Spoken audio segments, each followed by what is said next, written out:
Picture walking into a room full of strangers. You choose your clothes, adjust your posture, maybe even rehearse your introduction.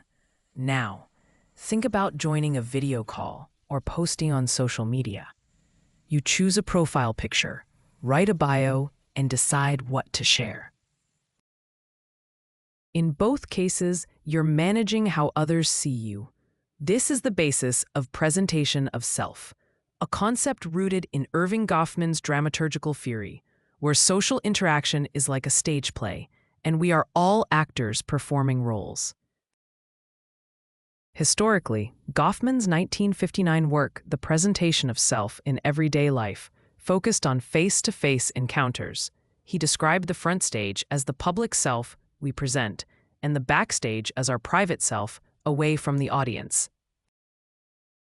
But with the rise of the internet, this theory evolved. Today's stage can be a Facebook feed, a LinkedIn profile, or a Zoom meeting. Sociologists like Sherry Turkle have explored how digital spaces blur the boundaries between front and back stages. Online, we curate our identities with photos, posts, and carefully chosen words. But unlike in-person interaction, these performances can be edited, replayed, and consumed by audiences far beyond our immediate circle. Dana Boyd's research on networked publics shows how online platforms amplify both visibility and vulnerability. Our presentation is shaped not only by what we post, but by how algorithms and social norms frame it. Offline, presentation is limited by physical context. You can only interact with the people in the room. Online, the audience is potentially infinite, and impressions can last indefinitely.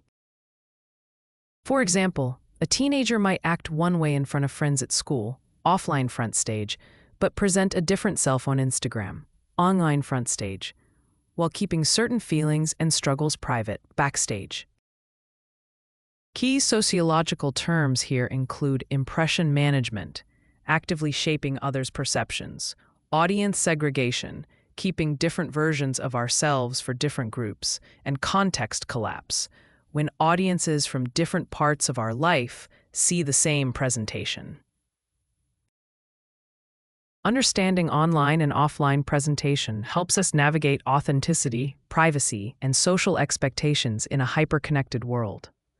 We are constantly balancing who we are with who we want others to see, whether on the street or on a screen. If you enjoyed this breakdown, subscribe to my channel to help me grow so I can create more videos connecting sociology to the way we live today.